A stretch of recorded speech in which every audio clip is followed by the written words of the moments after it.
Bupati Bekasi Adik Kuswara Kunang bersama ayahnya HM Kunang ditetapkan sebagai tersangka suap proyek infrastruktur. KPK juga mengungkap peran dari ayah Bupati Bekasi sebagai perantara suap yang kadang minta jatah sendiri.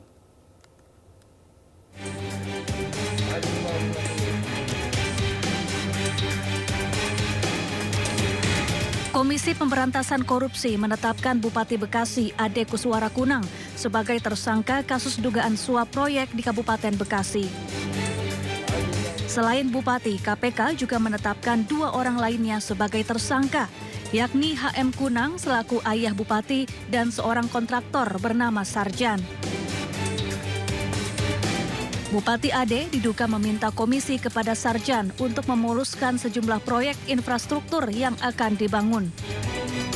Total ijon yang diberikan oleh SRJ kepada ADK bersama-sama HMK mencapai 9,5 miliar. Pemberian uang dilakukan dalam 4 kali penyerahan melalui para perantara. Selain aliran dana tersebut, sepanjang tahun 2025, ADK juga diduga mendapat penerimaan lainnya yang berasal dari sejumlah pihak, sehingga totalnya 4,7 miliar. Dalam kegiatan tangkap tangan ini KPK turut mengamankan barang bukti di rumah ADK berupa uang tunai 200 juta, di mana uang tersebut merupakan sisa setoran ijon keempat dari SRJ pada ADK melalui para perantara. Jadi tadi disampaikan bahwa pekerjaannya belum ada, tapi kan biasanya pekerjaannya berulang. Infrastruktur kan seperti itu ya. Infrastruktur nanti ada jalan, jembatan, bangunan-bangunan pemerintah dan lain-lainnya. Nah, dia sudah mulai ijon. HMK itu perannya itu sebagai perantara. Jadi ketika SRJ ini ya diminta, nah HMK juga minta gitu. Minta kadang-kadang tanpa pengetahuan dari ADK, HMK itu minta sendiri gitu. Sebelumnya Bupati Ade Kuswara terjaring operasi tangkap tangan KPK pada Kamis lalu. Bupati Ade diduga kerap meminta komisi proyek kepada pihak kontraktor melalui perantara ayahnya HM Kunang. Bupati Ade kemudian diduga menerima suap 9,5 miliar rupiah. Selain itu, Ade juga diduga menerima suap dari pihak-pihak lainnya senilai total 5,7 miliar rupiah. Tim Liputan iNews melaporkan.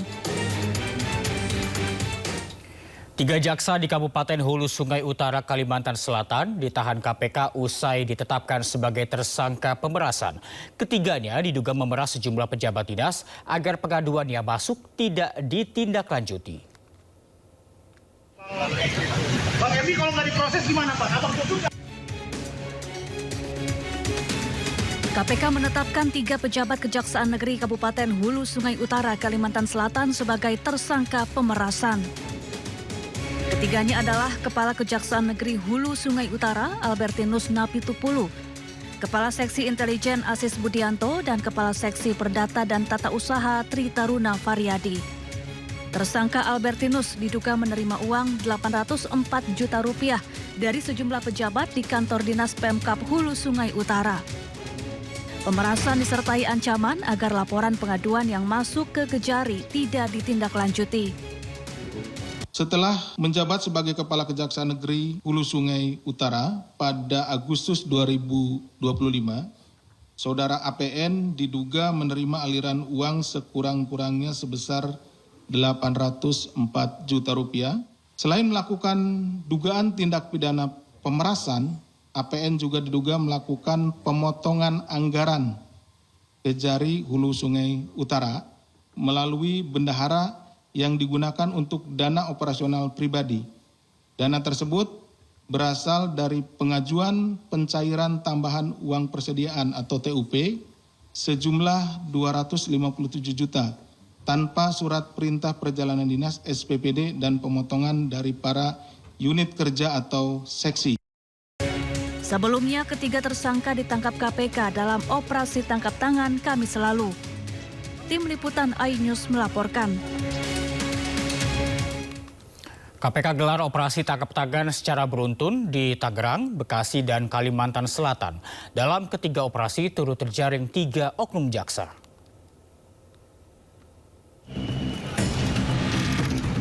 Sampein dulu Bang buat masyarakat. Dalam 24 jam, KPK melakukan operasi tangkap tangan di berbagai daerah, mulai dari Tangerang, Bekasi, hingga Kalimantan Selatan. KPK menangkap seorang oknum jaksa, 2 pengacara, serta 6 pihak swasta dalam operasi tangkap tangan di Tangerang, Banten terkait kasus pemerasan warga negara Korea Selatan. KPK pun menyerahkan 2 orang, salah satunya oknum jaksa beserta barang bukti hasil OTT di Tangerang, Banten kepada Kejaksaan Agung. Terkait operasi tangkap tangan di Bekasi, KPK menangkap 10 orang termasuk Bupati Bekasi. KPK pun menyegel rumah Kepala Kejaksaan Negeri Kabupaten Bekasi, Edi Subarman, di Cikarang. Penyegelan diduga masih terkait dengan OTT Bupati Bekasi. Kepala Kejaksaan Negeri Hulu Sungai Utara berinisial APN dan kasih intelnya berinisial AB terjaring operasi tangkap tangan Komisi Pemberantasan Korupsi di daerah Kalimantan Selatan pada Kamis 18 Desember. Keduanya kemudian diterbangkan dari Kalimantan Selatan ke Jakarta untuk diperiksa secara intensif di Gedung Merah Putih KPK. Ini masih terus bergulir dan kami tentunya butuh dukungan, butuh pengawalan teman-teman melalui kinerja-kinerja jurnalistik supaya setiap penegakan hukum dugaan tindak pidana korupsi juga bisa disampaikan secara transparan dan akuntabel.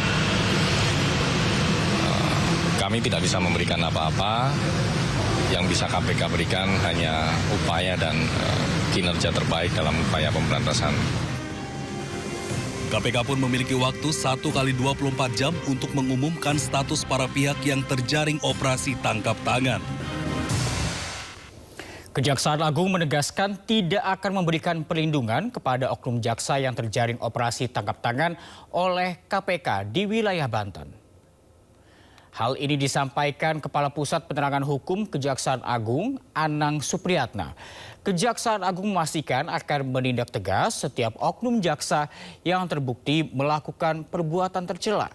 Dalam kasus ini, 5 orang telah ditetapkan sebagai tersangka. 3 diantaranya merupakan oknum jaksa. Ketiga oknum jaksa itu terjaring dalam operasi tangkap tangan KPK pada Rabu petang di wilayah Banten.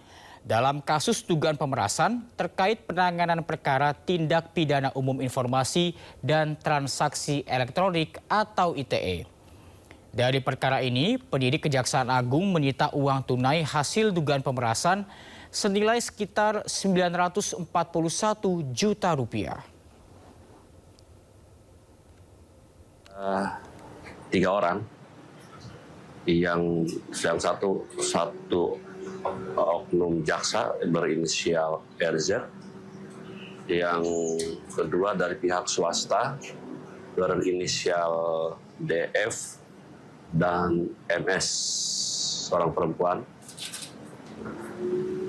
Dan tadi malam sudah lakukan pemeriksaan, sedangkan kami sendiri di tanggal 17 Desember sudah melakukan juga penyidikan terhadap perkara ini dan sudah menetapkan 2 tersangka.